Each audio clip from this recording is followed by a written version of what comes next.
Hey, it's maakudesuyo and welcome to a BOXLOG. So, sorry guys if you were expecting today a gym video or a running video or something like that, but I'm basically just chilling today. I felt really tired today, like really sleepy. Probably just exhausted because it was just 2 rounds of sparring that I did yesterday.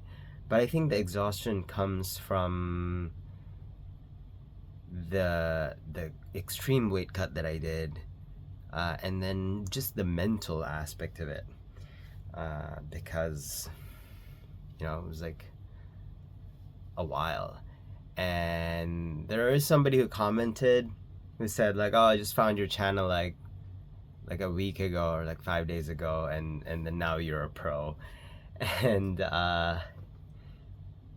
it might seem fast, and this BOXLOG, it's been like 2 months since I started this. I started January 1st of 2025 for the series, but actually I started aiming to become a pro boxer in Japan from I believe around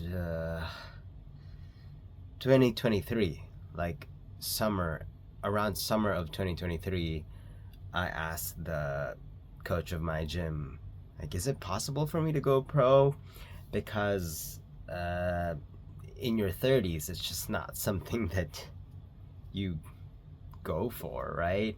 I never really thought I would ever be labeled as a professional athlete. Um, I am technically a world champion of Philippine martial arts, but I never did, I never thought like I'd be like labeled a pro, because as a in Philippine martial arts we were competing in the championships, world championships and stuff, but we weren't labeled pro. It was all amateur and stuff. It was an international organization though, um, and of course, yeah. So not discounting the ability of amateur athletes, there's a lot of them out there that are extremely like high performing elite athletes who don't get paid for their sports, right? That's not what pays them. That's not what gets bread to their family. But being a pro athlete is something. It means you're you are labeled good enough at a high level enough, at a level high enough that they can pay you for your skills. And I never thought I would be able to achieve that in the sports category. So that's pretty cool, and also for such a difficult sport as boxing. Although I don't want to call it a sport, it's a way of life. But yeah, I started it like mid 2023, I believe. Did a lot of training and running, and I was hoping in around like March of 2024 I could take the test, but I did like one short kind of amateur boxing tournament. Didn't do so well, so the coach was like, okay, let's switch you up. I did southpaw in that tournament, didn't do well, and then so he was like, all right, go back to orthodox, master the fundamentals, take the test in July of 2024. Did that, I failed, and then he was like, you know what? Go back to southpaw, and told him, yeah, I did kendo, and I did Philippine martial arts. Like, it's right foot forward. Like, I just use my dominant hand forward, and my front leg is my right leg. Like, I just close the distance faster that way. And so yeah, that was July. I failed the first test, and then I was gonna retake it in November, but I had plans to go to America, so that got pushed back to March 2nd, which was yesterday, and finally passed. And so it had been over a year in the making. Like, yeah, almost, yeah, it's like a year and 3 months ish, right? Is that right? Yeah. June, June. Year no, almost 2 years. It's like a year and 9 months ish, something like that.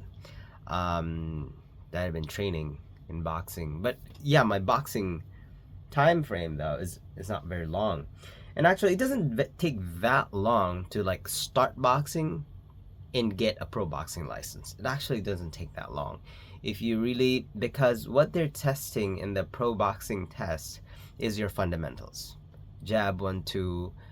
They want to see some combinations like hook, uppercut, and really it's just do you have stamina, are you able to keep up? You're not, this is not a match, right? So sorry, I have my dinner, so I'm gonna be eating as I talk about this. Tadakimaku.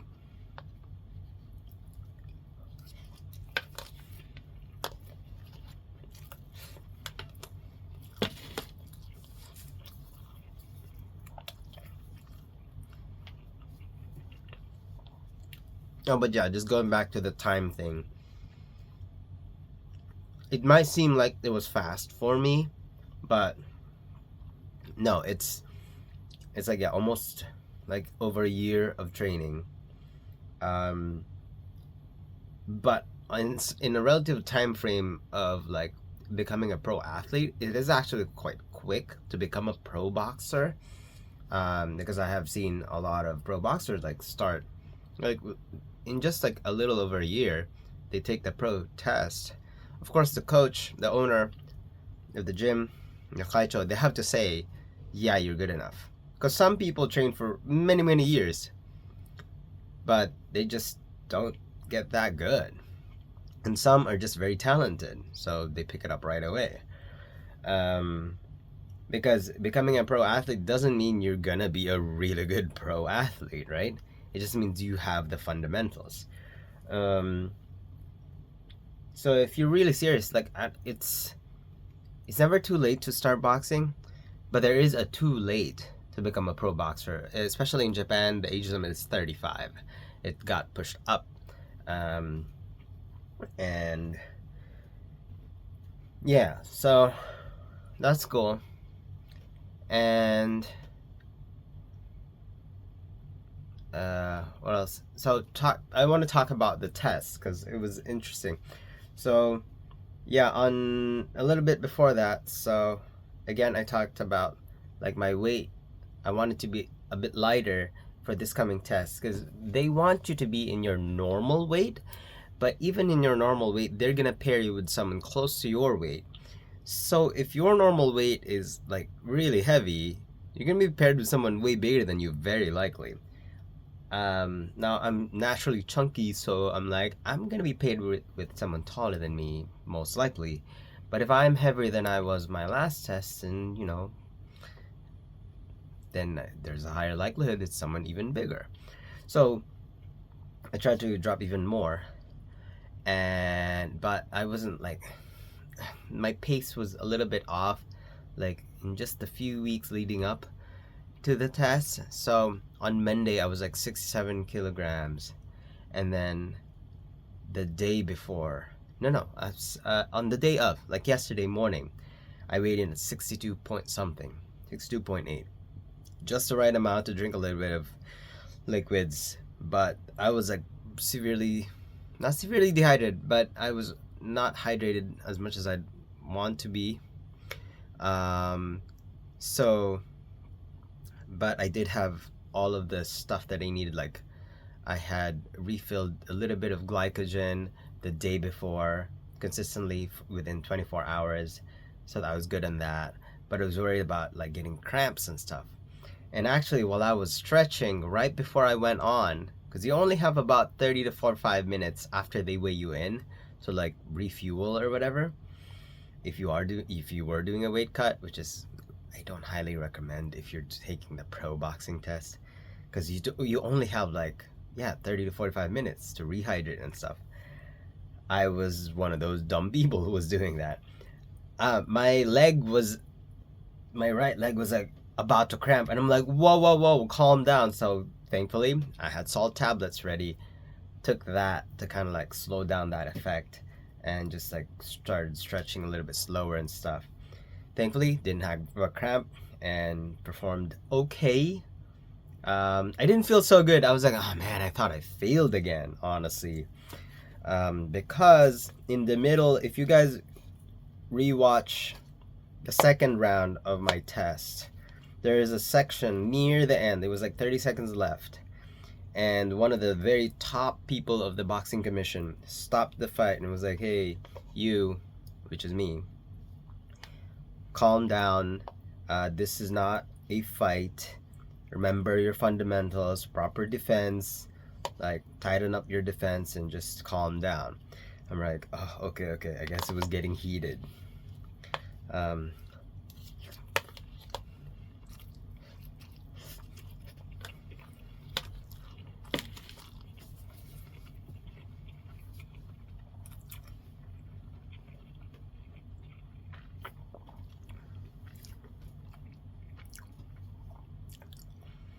So it felt like, man, they had to stop me. Like, that might not be good.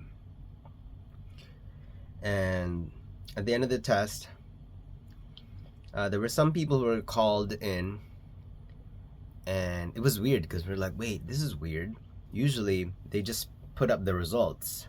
It's two options. Either they put up the paper that says pass, fail, pass, fail, pass, fail. They circle it next to your name. They don't say anything. They just put up the paper.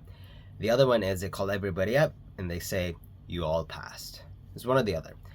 Now, the boxing test has a high pass rate. Like, it's over 90%. The reason being, they will only send you to the test if they believe you are good enough to be pro. Like the coaches and the owners and stuff. Why? Because if they send some chump, like who they believe is like, yeah, you suck, but you want to try, go ahead. That's going to be bad for the reputation of the gym.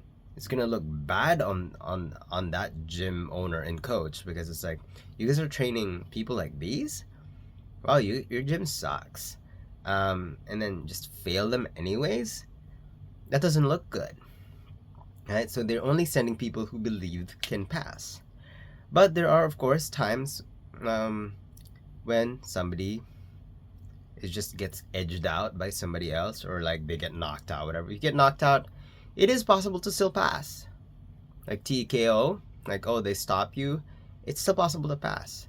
As long as you show the fundamentals, you showed what you needed to do, and then maybe the other guy got lucky near the end of the round, it's still possible to pass. So it's not the end of the world. I think I failed the first time because I didn't show enough of the fundamentals. I wasn't throwing enough. And the other guy, even though he also didn't throw that much, he was hitting me more. Alright? So this time I made sure, like, push. Punch more. And so yeah, this time around, at the end of the test, they didn't put up the paper first. They were calling people in, and I noticed it was the people who were like getting beat up. They weren't knocked out, but they were close to like really getting knocked out and stuff. And they talked to them, and then afterwards I was like, oh, I'm gonna get called because I got stopped like for like a few seconds to get talked to. But I didn't get called, which means I did fine, because at the end of the day they were like, all right, everyone, you guys all passed. We're like, yeah, right? So I guess they talked to the people who were like need some work. So that's good. So I didn't do so bad as I expected, as I thought I did. So that's good. And the cool thing was actually the coach, the owner of my gym. He was like, before I even passed, just like last time, he was like, hey, if you pass, you already have like a fight lined up, very likely in May. And I'm like, that's coming up. What? That's in like 2 months.